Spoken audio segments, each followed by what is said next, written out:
పంటకు పరిహారాలు లేదు, పంటకు సబ్సిడీలు లేవు, విత్తనాలకు సబ్సిడీలు లేవు, ఎరువులు దొరక్క నానా యాతన పడుతుంది ఇవాళ రాష్ట్రంలో ఉన్న రైతులందరూ కూడా. ఆ విషయం ఆలోచించండి సార్, అది ఆలోచించండి.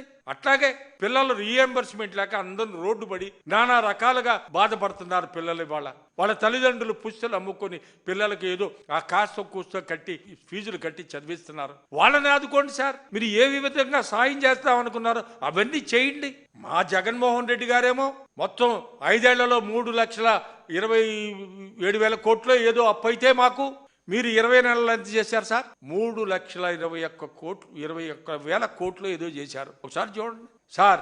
ఆ రోజుల్లో జగన్మోహన్ రెడ్డి గారు సంవత్సరానికి కూడా సంవత్సరం అవగానే చెప్పేవాడు, శ్వేతపత్రం లాగా చెప్పాడు, ఈ స్కీములకి నేను ఎంత కేటాయించా, ఈ స్కీములకి నేను ఎంత డబ్బు కేటాయించా, అందరికి కూడా వాళ్ళకి డీబీటీ చేశా అని గర్వంగా చెప్పుకున్నా. మీరు చెప్పండి సార్, మీరు ఈ డబ్బుకి ఏం చేశారు, ఎక్కడ ఖర్చు పెట్టారు?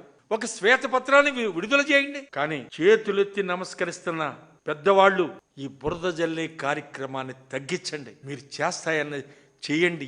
రైతు ఓళ్లలో ఆత్మహత్యలు ఎన్ని జరుగుతున్నాయో మీ దగ్గర లెక్కుంది సార్. అవి చూడండి సార్, అవి చూడండి. విలవల్లాడిపోతున్నారు చిన్న చిన్న వ్యాపారస్తులు, చిన్న చిన్న కుటుంబాలు.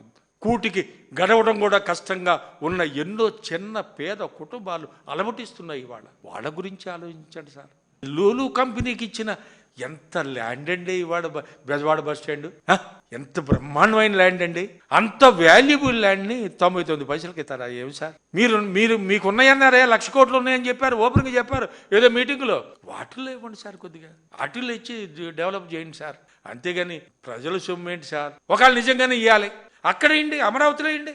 చక్కగా లూలు మాలు పెడతాడు, ఇంకో మాలు పెడతాడు, ఇంకొక ఆయన వస్తాడు, ఇంకోటి పెడతాడు, అందరూ పెడతారు. అక్కడేంటి సార్? పాపం గీత వాళ్ళకు కూడా అక్కడేంటి సార్? ఇప్పుడు విశాఖపట్నంలో గీత వాళ్ళకి ఇస్తున్నారు కదా 52 ఎకరాలంట, వైజాగ్ వాళ్ళకి అక్కడ ఏంటి సార్? అమరావతిలో ఇండి, డెవలప్ అవుద్ది, ఆ ప్రాంతం డెవలప్ అవుద్ది. ఆ చుట్టుపక్కల మా రైతులు కూడా సంతోషంగా ఇక్కడ పెద్ద ఇన్స్టిట్యూట్ వస్తుంది, మా పొలాలు కూడా కొద్ది బాగుంటాయి ఏదో అనుకుని వాళ్ళు ఆశపడతారు. అది చేయండి. అలాంటివి చేయకుండా మీరు కావాల్సిన వాళ్ళందరికీ మీరు ప్రభుత్వ స్థలాలను పప్పు బిళ్ళలాగా వదిలేయటానికి